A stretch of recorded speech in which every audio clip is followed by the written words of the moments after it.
పందెం భీమయ్య. ఎలాంటి పందెమైనా వేసి నెగ్గగలడని భీమయ్యకు పేరు ఉండేది. ఒకరోజు అతను ఎల్లయ్య అనేవాడితో మాట్లాడుతుండగా ఆ ఊరి మునసబు ప్రసక్తి వచ్చింది. మునసబు ధర్మాత్ముడు అన్నాడు ఎల్లయ్య. ఆయనేం ధర్మాత్ముడు, అందరి దగ్గర లంచాలు తీసుకుని తెగ బలిశాడు. అందుకే నేను రోజూ చెడామడా తిడుతున్నా పల్లెత్తు మాట అనకుండా పడతాడు అన్నాడు భీమయ్య. మునసబ్బు పరమ కోపిష్టి. ఈ సంగతి ఎల్లయ్యకు తెలుసు. అందుకని వాడు భీమయ్య మాటలు నమ్మనన్నాడు. పందెం ఖాయమన్నాడు భీమయ్య. నేను వింటుండగా నువ్వు మునసబును తిట్టాలి. మునసబు నీ తిట్లు పడాలి. అలా జరిగేటట్టుంటే నేను నీకు 100 రూపాయలిస్తాను అన్నాడు ఎల్లయ్య.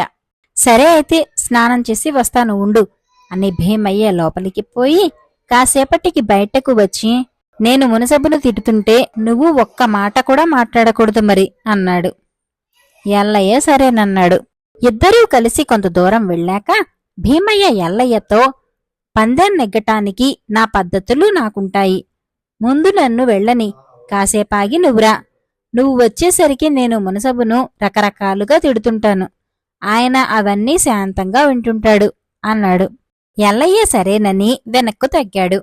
మునసబుకు డబ్బు కక్కుర్తి లేదని, ఎంత డబ్బిచ్చినా తిట్లు పడడని వాడికి తెలుసు. కొంచెంసేపు ఆగి ఎల్లయ్య మునసబు ఇంటికి వెళ్లేసరికి భీమయ్య మునసబును నానా మాటలు అంటున్నాడు. నువ్వు లంచగొండివి. ఊళ్ళో నువ్వు చేసే అన్యాయాలకు అక్రమాలకు అంతులేదు. నువ్వు పోతే తప్ప ఈ ఊరు బాగుపడదు. మునసబు శాంతంగా భీమయ్య అనే మాటలు వింటూ, అనవసరంగా ఆవేశపడకు భీమయ్య, నువ్వు కాసేపు అలా కూర్చో, స్థిమితపడు, మజ్జిగ తాగి వెళుదువుగాని అంటున్నాడు. భీమయ్య వినిపించుకోకుండా రెచ్చిపోతున్నాడు. ఎల్లయ్య ఈ చిత్రం చూస్తూ అలాగే నిలబడ్డాడు. పరమ కోపిష్టి అని పేరుపడ్డ మునసబు అన్ని మాటలు పడి అంత శాంతంగా ఉండటం చూసి వాడికి చాలా ఆశ్చర్యం కలిగింది. ఒకవేళ మునసబు నిజంగా అక్రమాలు చేస్తున్నాడేమో అన్న అనుమానం కూడా వాడికి కలిగింది. ఈ ఆలోచన రాగానే వాడు బాధపడ్డాడు.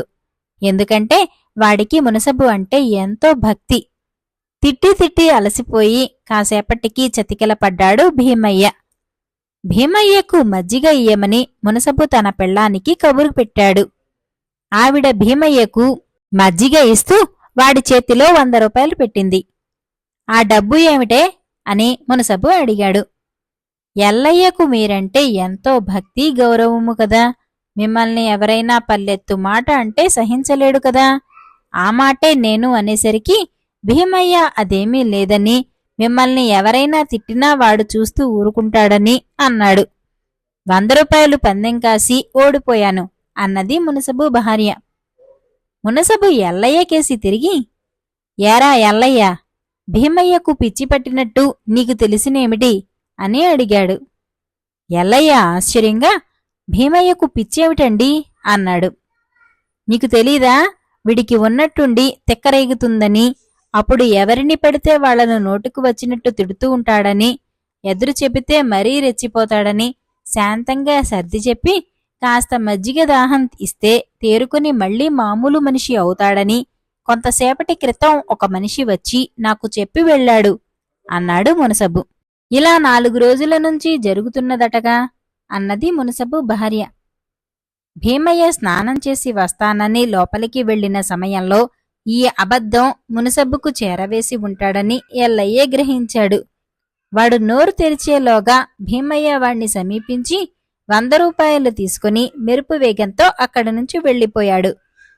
తర్వాత మునసబు ఎల్లయ్య ద్వారా నిజం తెలుసుకుని ఈ విషయం తనకు చెప్పకపోగా నిలబడి చోద్యం చూస్తూ ఉండిపోయినందుకు ఎల్లయ్య మీదనే చిందులు తొక్కాడు.